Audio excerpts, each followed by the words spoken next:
What if SOLROCK, Gen 1 OU?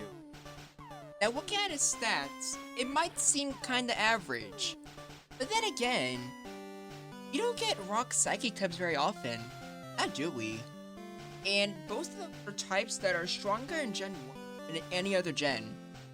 Psychic is pretty self-explanatory, but I'm pretty sure I'd argue no other generation where it's better to be a rock type.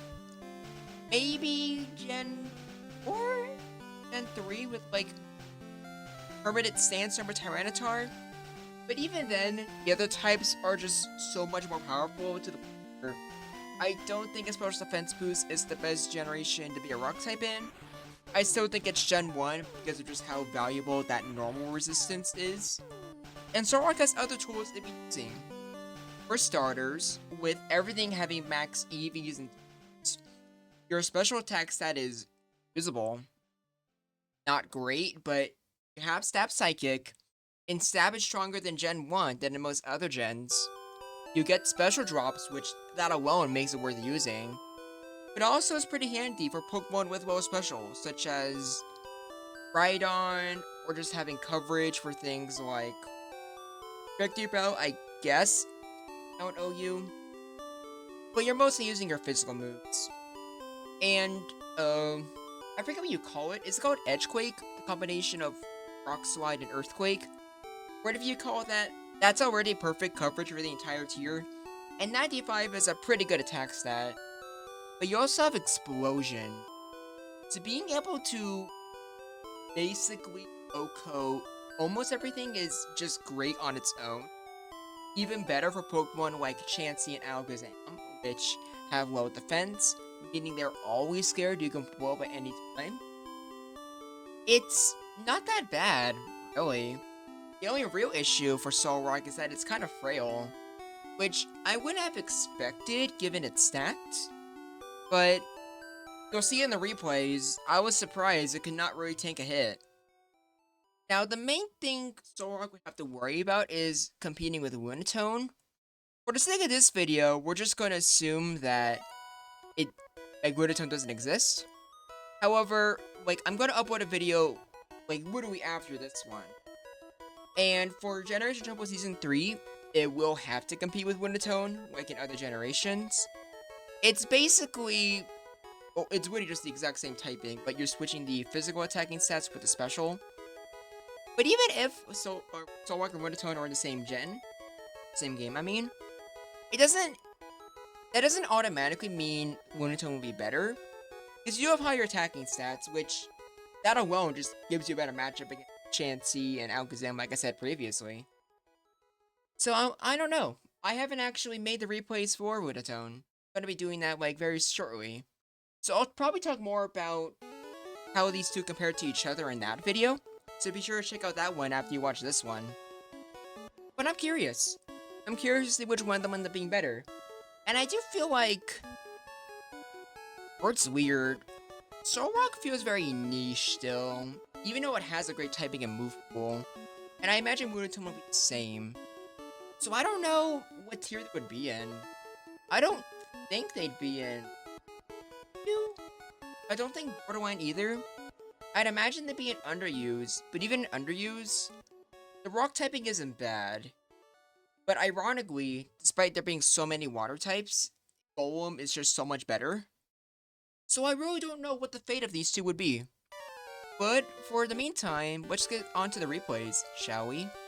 Starting off with the boy himself, Tauros, and yeah, when I saw Earthquake 2-hit KOing SOLROCK, I needed to double check to make sure it had max defense. And it did, for what I saw. So I do not know why it's so frail. Unfortunate, but as you can tell, that's gonna be a big problem. While having a normal resistance is pretty good, it's nowhere near as good if you can't really tank an Earthquake. But on the bright side, it still has Explosion, which, as you can imagine, is pretty good. Also means that anything slower than SOLROCK always needs to fear it, as it's highly unlikely to get OHKO. Also, when it comes to Earthquake versus Rock Slide does a little bit more damage, but I'll just give you guys, a personal tip. You don't have to agree with this if you don't or you don't have to follow it if you don't agree with it, but like, I think using Earthquake is always gonna be better as your like main attacking. It's slightly less powerful, but and by the way, when I say slightly less powerful, I mean literally Earthquake doing like 29%, or like Rock Slide doing 31, something like that. But either way, since Earthquake's more accurate, I think it's worth it. Even though 90% isn't that bad for accuracy's sake, I just wouldn't bother with it. And the Chansey matchup is what you expect. Could go either way. You already can hit Chansey decently hard, but Explosion kind of seals the deal. Or I guess when I say it like that, I guess it should be in good matchups, now that I think about it. And Alakazam. Solrock has it pretty good here. It really does. Not only does its physical attacking stat mean it can just hit Alakazam hard in general, even harder than it can hit Chansey, I'd argue. But at any time you can explode, with Zam fears. But even without explosion, you completely wall Zam with just your psychic typing, which means it needs to use Seismic Toss, which is really easy to pivot around. So this might be the main reason Solrock. It's a pretty good anti-psychic Pokemon, as long as you aren't Slowbro or Starmie exactly. And even with Starmie, that's assuming it's using Surf, which it probably isn't, let's be real. And I don't think Solrock is good enough to where you want to use Surf. It's not like Armaldo, which I did a while ago. So yeah, good against Psychic types. And it has a speed tie with Closter, which means the matchup isn't unwinnable. And with Psychic, you can maybe win 1v1. It's enough to where I would put it could go either way. And even without Psychic, which you should use for special drops, otherwise you probably are gonna die. But Rock Slide also does pretty good damage here. So I was surprised. I would have expected this to be a terrible matchup. But oh well. Next up is Executor, and I wanted to show off how Solrock learns Flamethrower. As you can see there, it's not very good. I wouldn't bother with it. Luckily, it doesn't matter. Rock Slide already does decent enough chip, even without a crit. But even if you ignore that, Executor only has Psychic and normal moves. It has nothing to really hurt Solrock. So Solrock does even better here than it does against Alakazam. Because at least Seismic Toss does something to Solrock. Executor does not get that privilege. So yeah, welcome to Gen 1, where Rock types can always wall and defeat Grass types. Or maybe not. Maybe I shouldn't say that so quick. But next up we have Gengar. Another one you do pretty good against. You don't really care too much about like Thunderbolt or I guess Nightshade. Which like even if like you did, like I think Gengar would care about Psychic way more. Only a 3-hit KO, but obviously any point Gengar can be hit with a special drop, or just does good damage in general. So I'm not sure Gengar really wants to risk Hypnosis, especially for Pokemon like Solrock. Because like I said, it does a pretty good job balling Alakazam and Executor. So even asleep, it's just really good at pivoting. That might be the main reason to use Solrock, weirdly enough. Also, another weird one. Thunderbolt does pretty good damage, so does Earthquake. So this is a 2-hit KO.